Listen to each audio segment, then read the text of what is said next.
आज मैं इस वीडियो में क्लास 10 का चैप्टर नंबर 1.2 का क्वेश्चन नंबर 2 का 1 करा रहे हैं। क्वेश्चन नंबर 2 का 1 में ये कह रहा है दिए गए संख्याओं के युग्मों को एचसीएफ और एलसीएम ज्ञात कीजिए और जांच कीजिए कि दो संख्याओं का गुणनफल बराबर होता है एचसीएफ गुना एलसीएम का।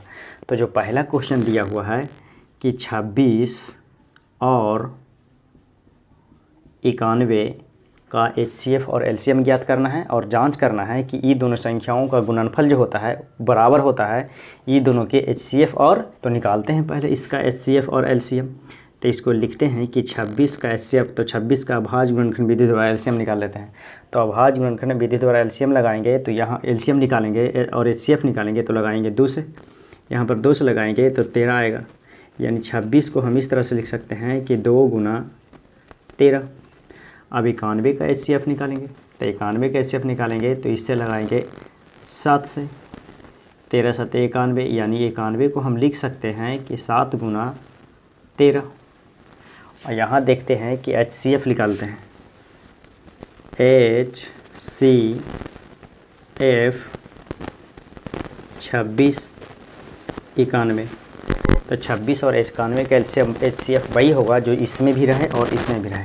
तो यहाँ देखा जा रहा है कि 13 इसमें भी है और 13 इसमें भी है, इसलिए 26 और 91 का जो एचसीएफ होगा वो 13 के बराबर होगा।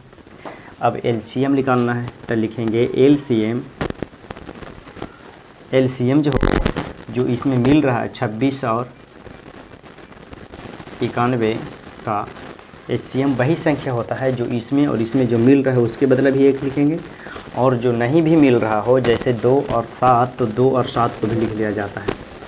ये ऐसे एलसीएम ज्ञात किया जाता है। तो यहाँ लिखेंगे 13 दूनी 26 और 26 सते, तो 26 को 7 से गुना कर देंगे तो 6 सते 42, 7 दूनी 14, 4 18, 182। अब यहाँ पे जांच करेंगे कि ये दोनों संख्याओं का गुणनफल जो होता है एचसीएफ गुना एलसीएम के बराबर होता है या नहीं। यहाँ पर लिखेंगे कि दोनों संख्याओं का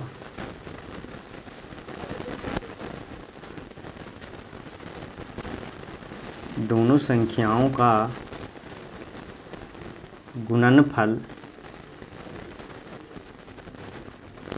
बराबर एचसीएफ गुना एलसीएम ला के दिखाना है। यहाँ पर देखते हैं कि दोनों संख्याओं का गुणनफल आता है कितना, तो दोनों संख्याओं बोला जाए तो 26 और 91। तो यहाँ पर लिखेंगे कि 26 गुना 91 बराबर 13 गुना 182। जांच करना है। यहाँ पर 26 को 91 से जब गुना करेंगे तो 6 6 नम 54, ये 2 और 9 दूनी 18, ये 6 4 और 2 6, 8 5 13 और 1 1 2, 2366 आया। और 182 को जब गुना करेंगे 13 से तो लिखेंगे 6 8 3 24 के 4, हाथ में रहा 2 और 3 1 3 और 3 और 2 5, ये 2 हो जाएगा, ये 8 हो जाएगा और ये 1 हो जाएगा, ये 6 हो जाएगा, ये 6 हो जाएगा, 8 पर 13 के 3 और 2 1 3, यानी 2366 आया। यही चेक करना था, यही कह रहा था कि दोनों संख्याओं का एचसीएफ और एलसीएम ज्ञात कीजिए। तो दोनों संख्याओं को अभाज्य गुणनखंड विधि द्वारा एचसीएफ और एलसीएम ज्ञात कीजिए। तो एचसीएफ जो आया 13 आया और एलसीएम जो आया 82 आया। और दोनों संख्याओं का गुणनफल जो बोल रहा था एचसीएफ गुना एलसीएम के बराबर होता है, जांच करने के लिए बोल रहे थे। यही तो जांच में लिखे कि दोनों संख्याओं का गुणनफल बराबर एचसीएफ गुना एलसीएम। तो दोनों संख्याओं को गुना कर दिए, ये दोनों संख्याओं का और इसका जो ये दोनों संख्याओं का जो एचसीएफ और एलसीएम आया था उस एचसीएफ और एलसीएम में दोनों संख्याओं से गुना कर दी, वो एचसीएफ और एलसीएम को गुना कर दी और देखे कि ये दोनों संख्याओं के गुणनफल बराबर आता है एचसीएफ गुना एलसीएम के। यही है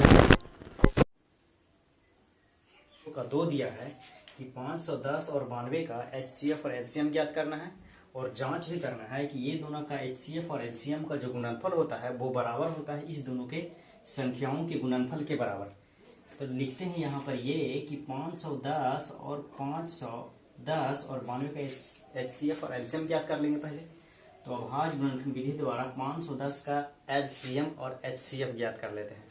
यहाँ पर देखते हैं, लगाते हैं कि ये 2 से लगाएंगे तो 2 दूनी 4 और 2 पच्चे 10 और 2 पच्चे 10।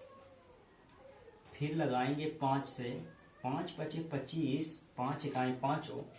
फिर लगाएंगे 3 से तो 17 तिया 51 आ जाएगा।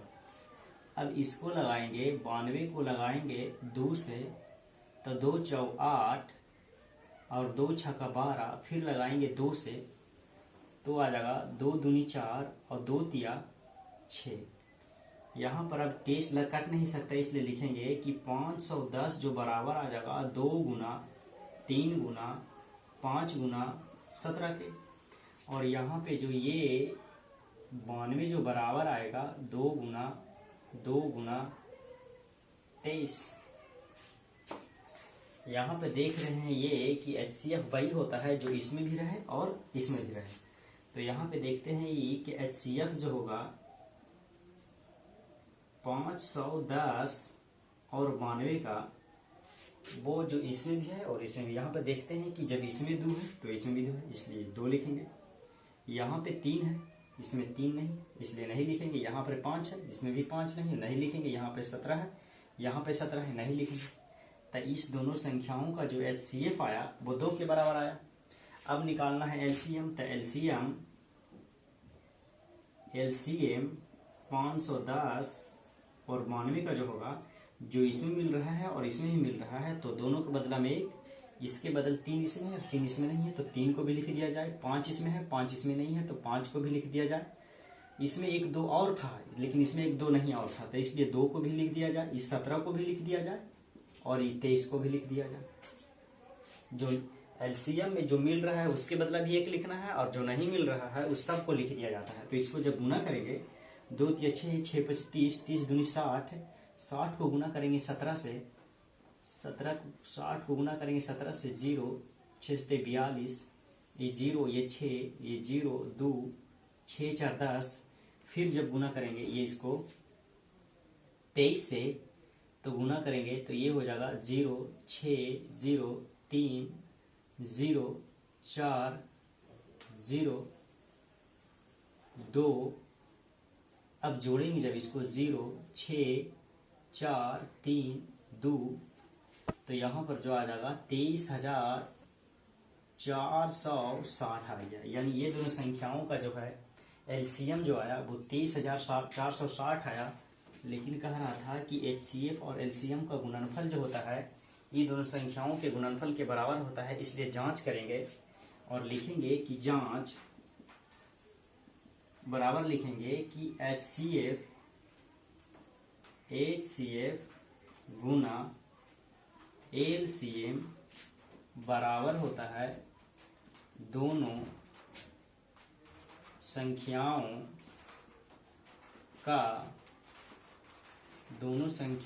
के गुणनफल के बराबर होगा। तो HCF जो आया है इस संख्या का 2 आया है, और LCM जो आया इस संख्या का 23,460 आया है। यहाँ पे दोनों संख्याओं का गुणनफल बोल रहा है, तो एक संख्या लेंगे 510 और दूसरा संख्या लेंगे 92। अब जब दोनों को गुना करेंगे और गुना करके देखेंगे कि दोनों बराबर आना चाहिए, तो यहाँ पर लिखते हैं कि 23,460 में गुना कर देंगे जब 2 से, तो देखते हैं कितना आता है। तो 0 6 दूनी 12 के 2, 4 दूनी 8 1 9, 3 दूनी 6 और 2 दूनी 4, या आया 46,920। तो इधर लिखेंगे कि 46,920। अब इधर इसको गुना करेंगे, जब 510 में गुना करेंगे 92 से, तो ये हो जाएगा 0, ये 2, 5 दूनी 10, ये 0, ये 9 और 9 5 45। यहाँ पर लिखेंगे 0 2, ये 9 लिखेंगे, ये 6 लिखेंगे, ये 4 लिखेंगे। इसको देखते हैं कि जब दोनों संख्याओं को गुना भी करते हैं तो वो भी ये दोनों संख्याओं के गुणनफल के बराबर ही आता है, यानी 46,920 ही आता है। इससे साबित हो गया कि HCF गुना जो LCM होता है उस दोनों संख्याओं के गुणनफल के बराबर होता है, जिस संख्या से HCF और LCM ज्ञात किया जाता है।